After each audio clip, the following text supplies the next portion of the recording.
Muy lamentable lo que está pasando en el Senado.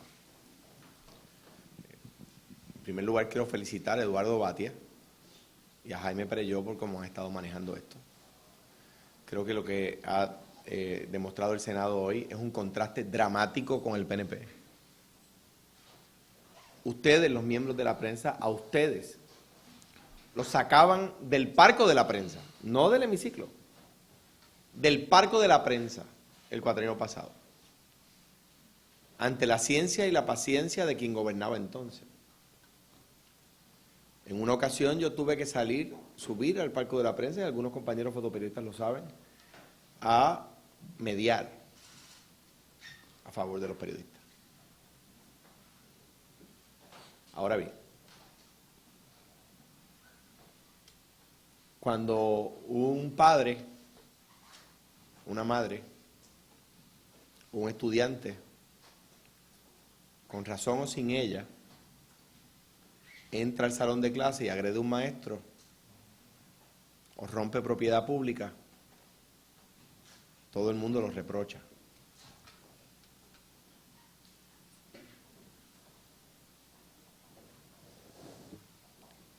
Me parece que es reprochable cuando un padre, una madre o un estudiante entra a un salón, rompe propiedad pública y agrede a un maestro. De la misma manera, exactamente igual, es reprochable lo que ha pasado en el hemiciclo del Senado de Puerto Rico en el día de hoy por esos representantes de uno de los gremios. Estoy de acuerdo con la manera en que lo ha expresado doña Aida Díaz, con quien, como saben, hemos expresado diferencias, pero tiene razón en que a la hora de uno exigir respeto, tiene que mostrar respeto. Durante los últimos meses, los maestros y algunos de sus líderes han venido aquí a la fortaleza, han entrado, se les ha tratado con respeto, nos hemos sentado a la mesa a conversar por horas sin límite y fuimos progresando porque hablando es que se entiende la gente. Y yo quiero aprovechar tu pregunta, Alex, para repasar un momento con ustedes de qué se trata esto. El sistema de retiro de maestros colapsa dentro de unos años. Lo que hace un líder magisterial responsable es exigir que se arregle el sistema, no que no se atienda.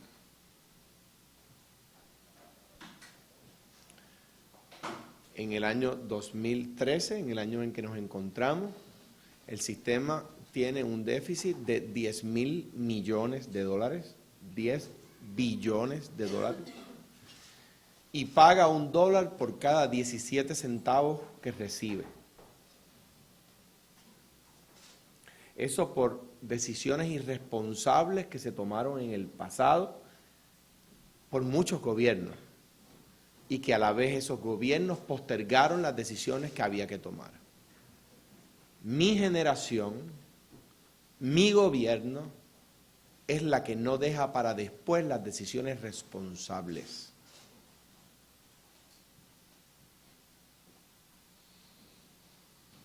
Mi generación, mi gobierno, es la que está hecha de la madera que se necesita para tomar las decisiones que otros no tomaron y salvarle el retiro a los maestros. Hoy día, la pensión promedio garantizada que tiene la pensión mínima garantizada que tiene un maestro por ley es $400. Y la pensión promedio de los maestros retirados ahora mismo es de $1.375. El ingreso per cápita de los puertorriqueños hoy, escuchen esto, el ingreso per cápita, es decir, lo que generan como ingreso, no en pensión, no en retiro, el ingreso per cápita de un puertorriqueño hoy es de alrededor de $1.400. pensión promedio es 1.375. El ingreso per cápita de los puertorriqueños que trabajan es 1.400, más o menos. Y nosotros le estamos ofreciendo a ellos una pensión mínima, no promedio, mínima, garantizada en $1.562. Es decir, una pensión mínima superior a la pensión promedio actual y que a la vez es una pensión mínima que supera por casi $200 el ingreso per cápita de los puertorriqueños que trabajan.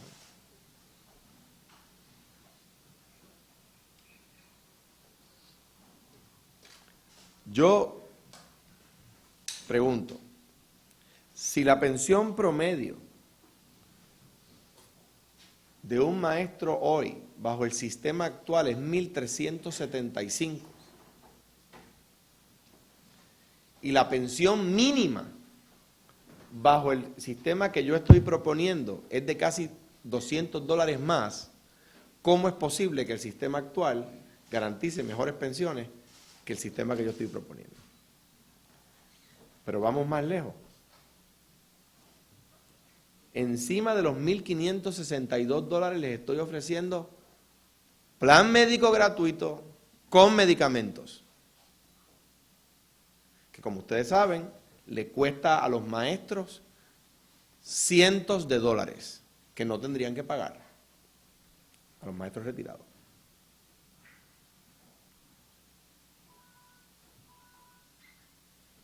Pero aún así no están conformes. Y me dicen, es que si usted aumenta nuestra aportación, se reduce nuestro cheque. Estamos hablando de que la aportación del maestro aumentaría en 1%. En 1% nada más. Y para compensar eso, el primer año van a recibir un aumento de salario que es un poquito superior a lo que le descontarían adicional de su cheque. O sea que al fin y al cabo van a tener un poquito más de chavo en su cheque. Pero no conforme con eso, estamos proponiendo que ese aumento se dé todos los años, por 10 años consecutivos. Un aumento de por lo menos $300 al año. Por lo menos, puede ser más, si la situación fiscal del país mejora, puede ser más. Un aumento de $300 al año consecutivamente por 10 años, garantizado por ley. Pero aún así no están conformes. En la circunstancia fiscal en la que vivimos, cuando el país tiene los problemas que todo el mundo sabe que tiene, a ellos se les va a garantizar una pensión mínima superior a la promedio actual, con plan médico, con medicina y garantizarles aumentos salariales por 10 años consecutivos, lo que no tiene ningún otro empleado, ni público ni privado. Pero ellos entienden que no es suficiente. Además de eso, los nuevos maestros que entren al sistema por legislación que presentaremos, y que estoy comprometiéndome con ellos a hacerlo, cualificarían para el Seguro Social lo que nunca se ha hecho en la historia. Pero ellos entienden que todavía con eso no están conformes. Pues yo voy a seguir trabajando para ver cómo podemos mejorarlo aún más. Y les dije la última vez que nos reunimos aquí, el lunes, que la asamblea extraordinaria no estaba descartada, que era posible, porque si lo dejaba para después era peor para los maestros, porque este año es 17 centavos por dólar y el año que viene es 13 centavos por dólar. O sea que el año que viene las medidas que tendríamos que tomar serían más invasivas del sistema. Y ellos se fueron de aquí sabiendo que esa era una posibilidad. O sea, decir que esto no se les dijo no es correcto. Y cuando bajaron y atendieron a la prensa, le dijeron a la prensa que el gobernador no descartaba una extraordinaria, como para ahora decir que no se les había dicho. Yolanda, micrófono por aquí, por favor. Después de atender el maestro, atiendo lo de... Mira. ¿Sí? ¿Va a decir algo más? No, que él hizo dos preguntas, Ok. las atiendo luego de... Gobernador, número uno, Sí. como está hablando de aumentos en salario y eso, sería bueno saber de dónde sale ese dinero, porque se está hablando de que las arcas están finitas y que no hay recaudo. Número uno. Y número dos, el proyecto de las pensiones de los jueces, ¿por qué no ha bajado simultáneamente con lo de los maestros? Bajó. Está en ¿Bajó? ayer. Sí, Ya. Sí. Ok. El proyecto de los jueces sí lo tenemos. O sea, se radicó ayer igual que con los demás. Bien. En cuanto a la pregunta que hiciste, mira, fue un trabajo que hizo la Oficina de Gerencia y Presupuesto y que nos permite dar esa garantía. Es un aumento pequeño, de $300 al año, pero se hace por 10 años consecutivamente. Y así compensa y excede lo que el maestro tendría que aportar adicional para salvarse su sistema de retiro. Y surge a raíz de una observación que hacen ellos en la mesa conmigo, diciendo que si yo les aumentaba, aunque fuera un 1%, su aportación, ellos verían una reducción de un 1% en su cheque y que eso no era razonable. Vamos a tener esto claro. Lo que se pretende decir es que no están dispuestos a aportar ni un 1% y que cuando yo le compenso ese 1% tampoco están de acuerdo. Pues yo no tomo su posición de otra forma que no sea una invitación adicional a mí a que continúe esforzándome para ver si puedo mejorar esto más todavía. Ahora bien, vamos a poner esto en perspectiva. Con todo eso que yo les estoy ofreciendo para salvar el retiro de los maestros, como quiera, el resto de los contribuyentes, el resto de la gente que paga contribuciones, tiene que poner $400 millones todos los años para el retiro de los maestros. Los demás trabajadores puertorriqueños que pagan contribuciones, de sus contribuciones van a estar aportando $400 millones todos los años para el retiro, no propio, para el retiro de los maestros. Porque entendemos que los maestros tienen una función social y que la sociedad entera debe aportar. Pero aún conociendo ese detalle, entienden que no es suficiente, que ellos no están dispuestos a aportar más. Si ellos no están dispuestos a aportar más y conocen que el resto de los contribuyentes ya vamos a estar aportando $400 millones, pues entonces la única ecuación es que están pidiendo que los demás contribuyentes aporten más. Porque, como decía Yolanda hace un minuto, de algún lugar tiene que salir dinero. Pues lo que están diciendo es que las demás personas que pagan contribuciones aporten más al retiro de los maestros, no al retiro propio de cada contribuyente. Salimar. ¿Y eso es una posibilidad? ¿Qué? Eso que usted está diciendo, que sean los demás los que paguen el retiro de los maestros. Hasta ahora se estaría aportando $400 millones y ellos... Aporten más todavía, es lo que usted está diciendo. Yo entiendo que la propuesta que hemos hecho y seguimos trabajando para que sea mejor, porque a uno siempre, igual a ellos, se le pueden ocurrir nuevas ideas. Yo les he dicho y le dije a ustedes el lunes por la noche, que de mi parte el diálogo está abierto, y lo dije antes, durante y después. Pero es el diálogo sensato, sosegado, en una mesa conversando.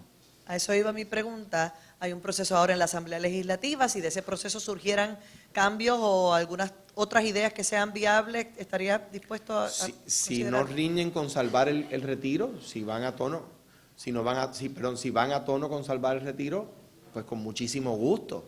De hecho, el Senado y la Cámara han dicho que van a hacer vistas públicas. Yo espero que estos ejemplos que se están dando ahora mismo en el hemiciclo no afecten el proceso de apertura que el Senado y la Cámara han tenido en este cuatrenio. Bien, tenemos las últimas tres preguntas y la que se quedó pendiente, que Sí. son Vocero, Radio Isla y Nuevo Día. Buenas Jenny. tardes, gobernador. Quería preguntarle sobre la reforma al sistema de la judicatura. Se habla de que la reforma aplicaría a los jueces que entran a partir del 2014. Si puede aclarar eso, porque esto no aplicaría a jueces que ya están en el sistema, pero sí la reforma de los maestros aplica a maestros que están pensionados, Muy bien. quitándole los beneficios de leyes especiales. Esa es la primera. Y la segunda, lo del plan médico. Si puede aclarar qué tipo de plan médico es, porque los maestros dicen que usted está hablando de la reforma de salud, que es aplicable a cualquier persona que tenga los ingresos bajitos. Repíteme la segunda, por favor. Los maestros dicen que el plan médico que usted está ofreciendo es el que ellos podrían aplicar por tener ingresos de $1.562 mensuales, o sea, el plan de salud. De acuerdo a nuestra propuesta de acceso universal. Pero es por una gestión gubernamental, no por otra cosa. O sea, nosotros la estamos ofreciendo por algo que nosotros estamos haciendo en su beneficio.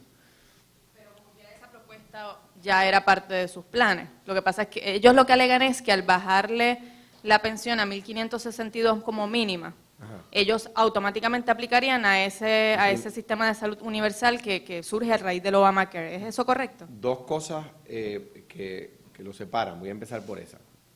En primer lugar, no es correcto decir bajar esa pensión como mínima. La pensión promedio actual es 1.375 y esa es la promedio. Hay unas que están por debajo de eso. Yo estaría poniendo una mínima, es decir, que puede ser superior de 1.562, que es el 75% del salario de una persona que se retira con un salario de 25,000 pesos. ¿Verdad? Bien, número 2.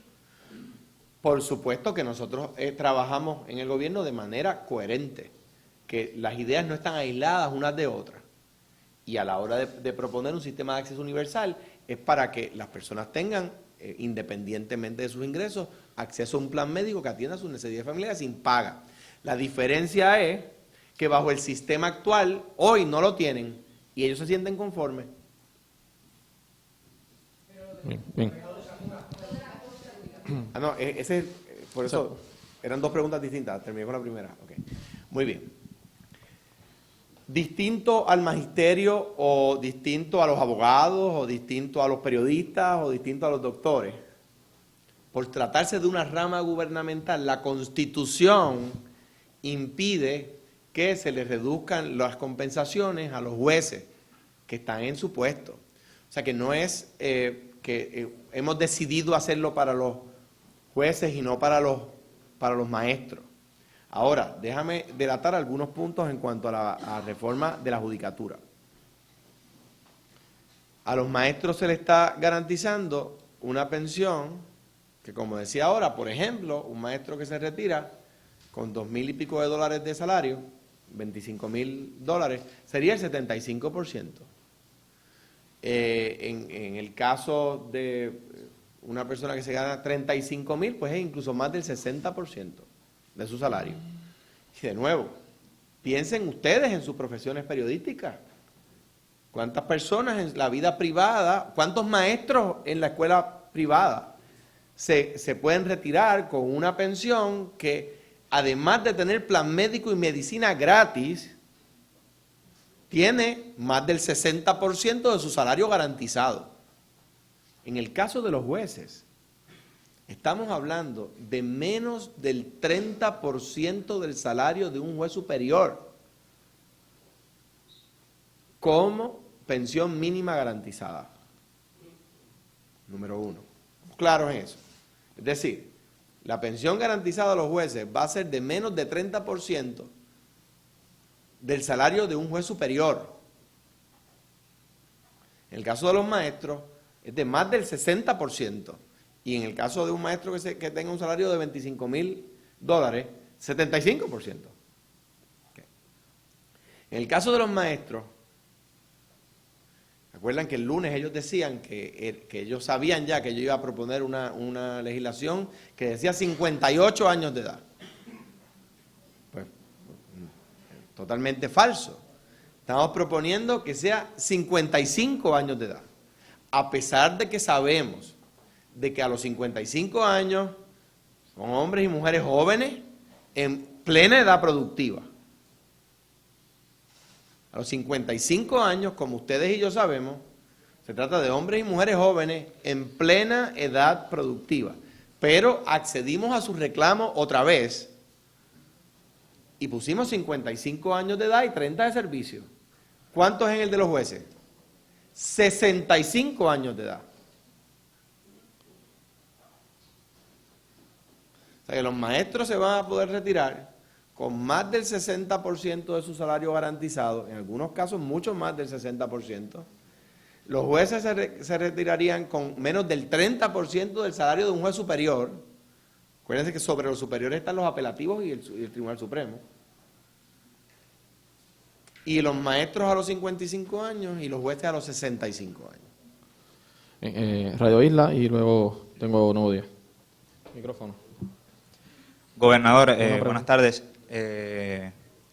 Hay algunos planteamientos que he tenido la oportunidad de platicar con líderes magisteriales y ayer la senadora María de Lourdes Santiago también los planteó y quería que usted contestara a ello porque se plantea que ha sido demagógico usted en ello o ellos lo plantean de esa manera.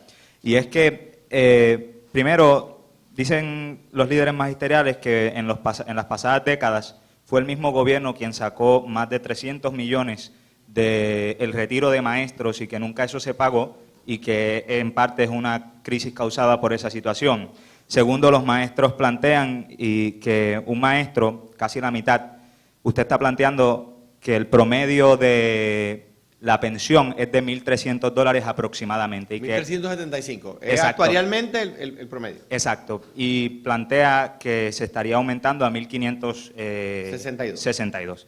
Pero plantean los maestros que lo que ocurre es que hay muchos maestros que se retiraron hace muchos años cuando el costo de vida era mucho menor y que las pensiones son mucho menores y que por lo tanto ahora mismo cuando usted saca la cuenta del costo de vida y demás y lo que ganan actualmente los maestros, muchos maestros se retiran con $2.500 o $2.700. No, Víctor Fajardo cobra 6.000.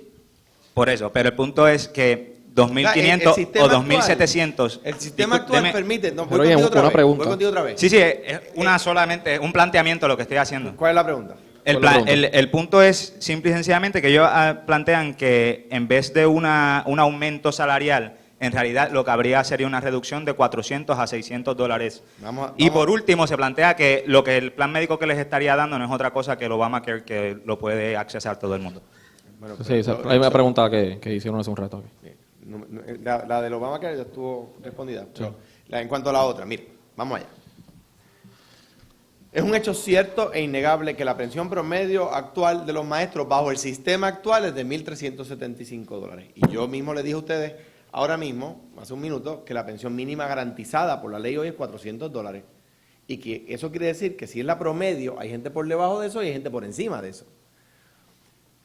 Si $1.375 bajo el sistema actual es la pensión promedio, ¿cómo es posible que ellos afirmen que 1.562 es muy poco? Yo no he escuchado ninguna protesta, ningún argumento de ellos en contra de que el sistema actual permita que más de 2.000 maestros retirados tengan menos de $500 de pensión actualmente bajo el sistema actual. ¿O ustedes lo han escuchado? ¿Verdad que ninguno ha protestado, ninguno de ellos ha protestado porque haya más de 2.000 maestros retirados con una pensión de menos de $500 bajo el sistema actual?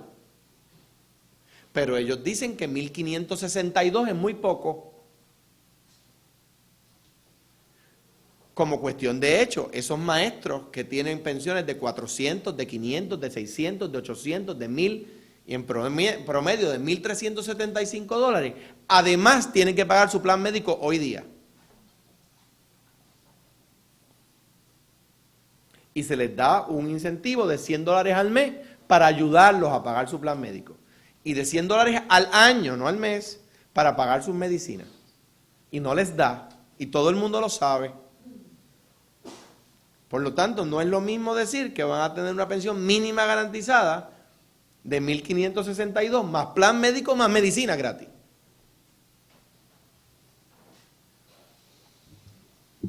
Entonces, si le tienes que sumar a los 1.562 el costo del plan médico y el costo de los medicamentos. Y el elemento que se pierde de perspectiva. No se trata de una pensión de 1.562, se trata de una pensión mínima de 1.562. O sea, puede ser superior a esa. Que los que tienen ya el 75% lo tienen garantizado y no se les cambia aunque no se retiren. Que los que tienen el 65% de su pensión garantizada no se les cambia aunque no se retiren. Y un valor adicional que se discute muy poco y que yo los invito a ustedes a pensar sobre el tema. Se les salva su retiro. Con el sistema actual, que permite pensiones de menos de $500 actualmente, de más de 2.000 maestros retirados, el sistema muere en unos años. Entonces, ¿cómo es posible que exista alguien que exija que el tema no se atienda con la urgencia que amerite, a sabiendas de que en unos años no habría para pagarle el retiro a 40.000 maestros retirados? Termino con Nodia.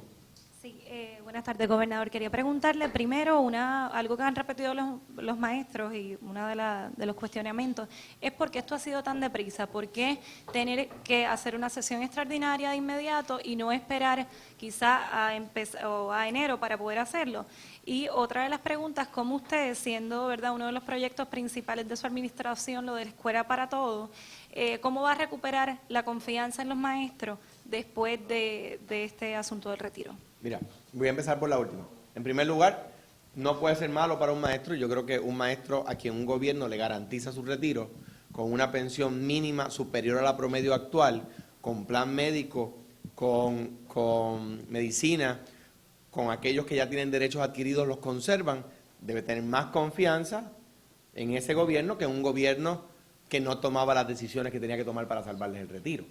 O sea que cualquier persona que piense esto de manera sosegada se va a dar cuenta que ahora tiene un gobierno que lo defiende. En cuanto a la primera parte, lo que ha sucedido aquí es precisamente atender un proceso con toda la calma del mundo. Yo llevo con ellos reuniéndome hace meses y desde la primera reunión, creo que fue en octubre, de hecho la primera fue en marzo, luego empezamos a reunirnos más consecutivamente en octubre, les dije, miren, tráiganme propuestas porque esto tenemos que atenderlo pronto debido a que el año que viene el retiro pierde fondos por la ecuación misma. Hoy entran 17 centavos, el año que viene van a entrar 13 centavos por dólar. Por lo tanto, desde octubre, desde marzo, pero luego más consecutivamente desde octubre, se les estaba diciendo, esto tenemos que atenderlo pronto, en beneficio del maestro. Ellos trajeron 10 propuestas. Nosotros aceptamos 8 de las 10. Las que no se aceptaron, ellos entendieron, porque se les explicó, por qué no son aplicables al caso, por qué no se pueden utilizar. Se les hizo una primera presentación que garantizaba una pensión de $1.400. Ellos no estuvieron de acuerdo, no estuvieron conformes. Luego en otra reunión hablamos de que podíamos, gracias a las ideas de ellos y a otras ideas nuestras, subirlo a 1.500 con plan médico y medicina. Ellos no estuvieron de acuerdo. Se les dijo también que se les garantizaban los derechos adquiridos. Tuvimos otra reunión más y seguimos mejorando hasta que llegamos a 1.550 al inicio de la reunión. Durante la reunión ellos dijeron que eso era menos del 75% para una persona de 25 años. Yo le dije, ¿cuánto sería? Hicimos el cálculo, 1.562 con 50 centavos. Y yo dije, bueno, pues yo me comprometo a eso. Pues a pesar de haber ido en el diálogo con ellos, tampoco estuvieron de acuerdo. Les expliqué, miren, a pesar de todo esto, el resto de los contribuyentes, el resto de los trabajadores puertorriqueños van a estar aportando de sus contribuciones $400 millones para ver ese tipo de solidaridad con los demás trabajadores. Pues tampoco vimos que estuvieran de acuerdo con eso. Seguro social para los que van a entrar nuevos. Pues tampoco están de acuerdo con eso. O sea que si no ha habido algo, si no ha habido aquí algo es prisa. Bien, ya, pregunta contestada. Y a unos cuantos Tenemos- días de que el retiro Claro. deje de tener 17 centavos por dólar y pase a ser 13 centavos por dólar, lo que haría que la pensión mínima no pueda ser de 1.562, tenga que ser menos, que la aportación del maestro no suba un por ciento, sino que tenga que subir más, porque el retiro caería más atrás y para rescatarlo habría que recorrer más trecho económico. bueno, tenemos una pregunta pendiente y comenzamos con la conferencia del tema. Mida. Mida. Pues mira, hay un proceso, Alex. La ley establece un proceso. Vamos a poner esto claro. La ley dice que estas empresas tienen que pagar hasta un mínimo de 0.05% de su ganancia. No es 0.5, no es medio por ciento. Es 0.05%. ¿Ok? Lo único que tienen que hacer, si entienden que esa patente les hace daño, es demostrarle a Hacienda que les hace daño. Pero no quieren demostrarle a Hacienda que les hace daño. ¿Por qué? Yo me imagino que esa pregunta la podrán responder ellos.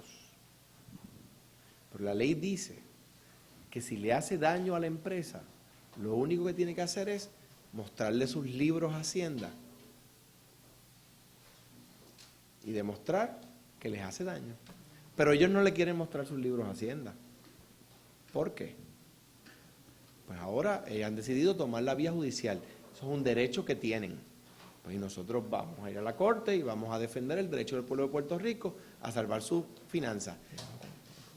En una cosa se parece al otro tema. Hay 1 millón y pico de personas trabajando en este país que dependen de que este país eche para adelante. Y ustedes saben la circunstancia en la que estamos. Y estas medidas se han tomado para que el país pueda echar para adelante y que aquello que auguraron a finales del año pasado, antes de yo ser gobernador, de degradaciones adicionales, no se dé. Pero eso le toca las posibilidades de futuro y de éxito en la vida a las demás personas, a ustedes, a mí, a todos. Y pues NIDA ha decidido impugnar una ley que le permite a ellos, de manera administrativa, demostrar a cada empresa que les hace daño. Otras empresas, yo sé de empresas que han acudido a Hacienda y han demostrado o han abierto sus libros y no han demostrado que les hace daño. Bien, vamos a comenzar con la conferencia, gobernador. No sé qué proceso es el que está haciendo en Hacienda, Bien.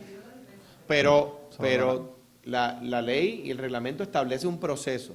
Yo no voy a pasar juicio de una de una empresa sobre otra.